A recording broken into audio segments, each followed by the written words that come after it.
very much. Good afternoon. I know you've had a lot of data thrown at you today, a lot of information, and it's a very complex and very difficult issue fraught with dilemmas, I think, this whole question of eating less meat.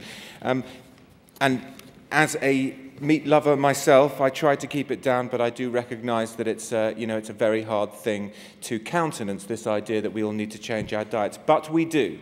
It's very important that we eat less meat. And I'm going to begin with just a couple of charts going right back up to the top and explaining why we need to take a systemic view on this, not just to look at the way that we produce what we consume, but to ask ourselves, are we consuming the right things, and are we handling the things that we consume in the right kind of way, and what do we need to do to change?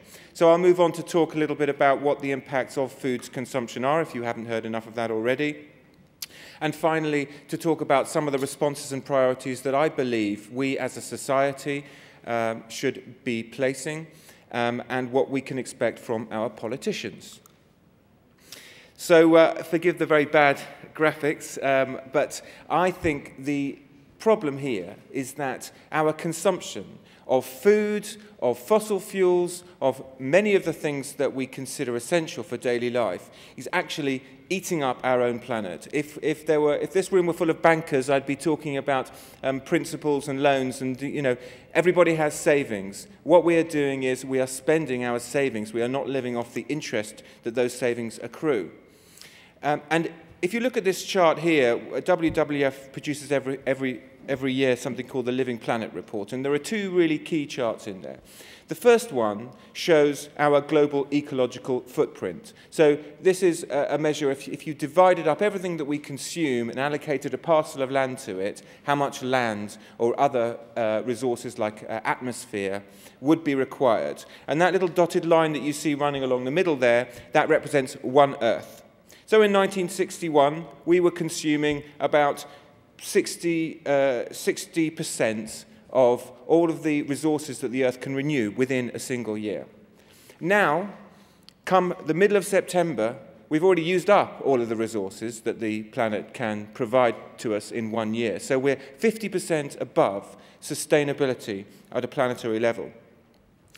And at the same time, and of course closely linked to that, we are in the midst of one of the great mass extinctions this planet has ever known. We have lost 30% of the biodiversity on this planet in just 40 years. And in the tropics, we're talking about 60% declines in biodiversity. That is completely uncountenanceable, if that's a word. I mean, that just cannot continue. If it does, we won't have anything to eat, and we won't have anything to fuel our economy. Food is one of the three greatest impacts on our environment. This chart shows the share of food and other areas of consumption in terms of our global ecological footprints. And housing's a big one, slightly bigger than food, according to this chart.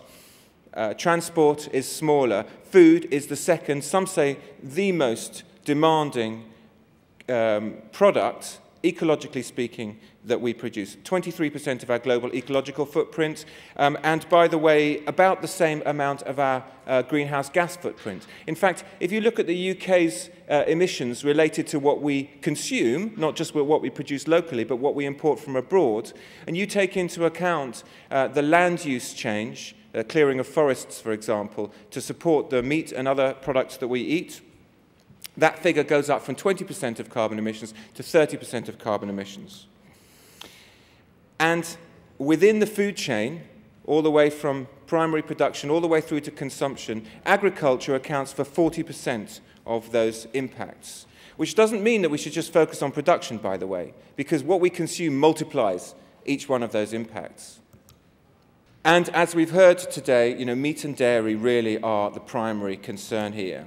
They account for 60 to 80% of direct agricultural impacts, around 3/4 of all the land use change in the world. We've heard about 1 kilogram of beef taking up so much water and so much more carbon dioxide than plant-based materials. It takes up a lot more land as well, because you have to spread the cows out and the other animals out. And 80% of the world's soya is consumed by animals. Now, what does this mean practically speaking, on the ground, it means that biodiverse habitats like this, the Cerrado do Brasil, which contains 5% of the world's biodiversity, is being turned quite rapidly into landscapes that look like this. This is intensive soya production, and it is there essentially to feed our insatiable appetite for meat and for dairy products, because this grain is fed to cows, and it is fed to pigs, and it is fed to chickens.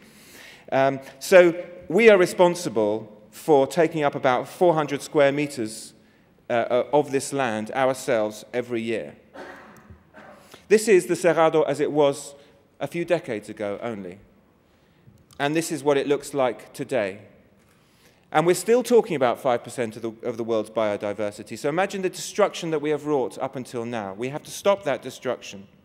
And we have to ask ourselves, are the diets that we aspire to and have become used to eating in rich industrialized nations like our own the way forward? This is a typical American family, what they consume within a week. It is absolutely loaded with processed foods and with meats.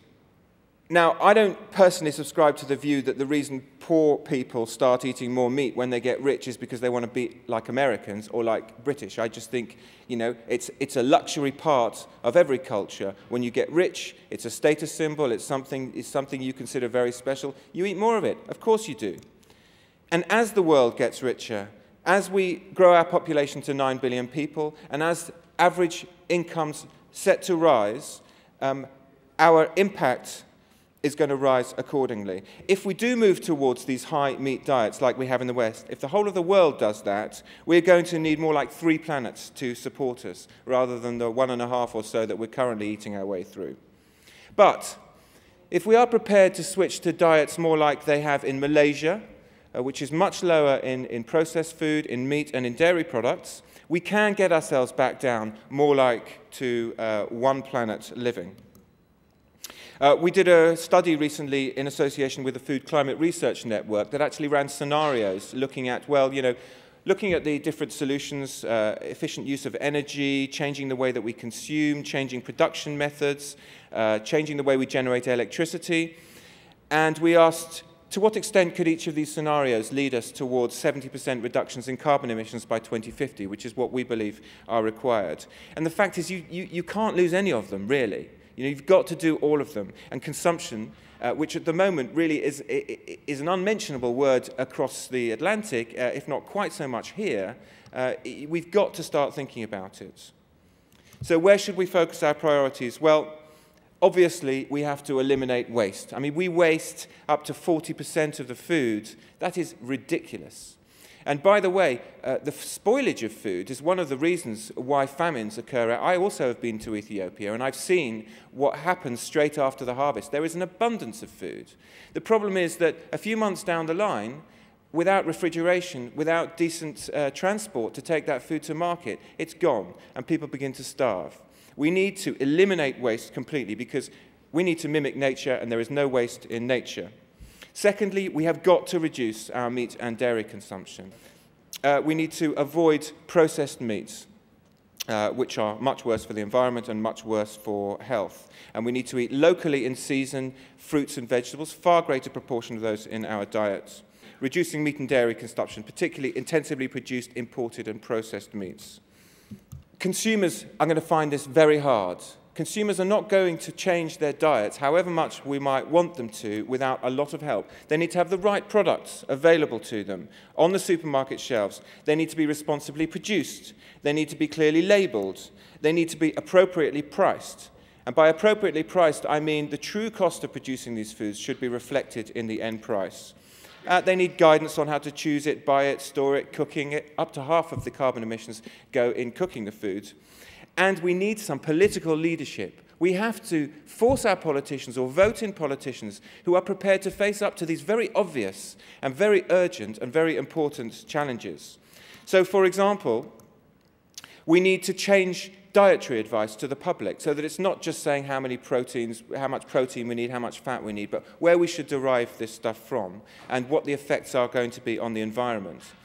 We need to shift the way that we pay our taxes and charge our taxes, away from things like hard work, for example, income tax. Why not shift that onto taxing highly polluting, highly damaging environmental activities? There doesn't need to be a change in the overall tax system. We just need to send the right signals in the right directions. We need to stop subsidizing intensive agriculture. You know, it's crazy that a packet of popcorn costs less than an ear of natural corn. You know, why is that? It's because oil is free. And if producing food is about turning oil into food, which is what it's become, it makes no sense just to allow people to extract oil from the ground and pollute the atmosphere without charging them for it. So we need to shift our subsidies, we need to shift taxes, we need to purchase responsibly, and I would urge everybody to support the second reading of the public procurement bill coming up on the 12th of this month. And finally, we need to work with the retailers and the processors all together. We have a process at WWF called Tasting the Future, where we've actually invited people from governments.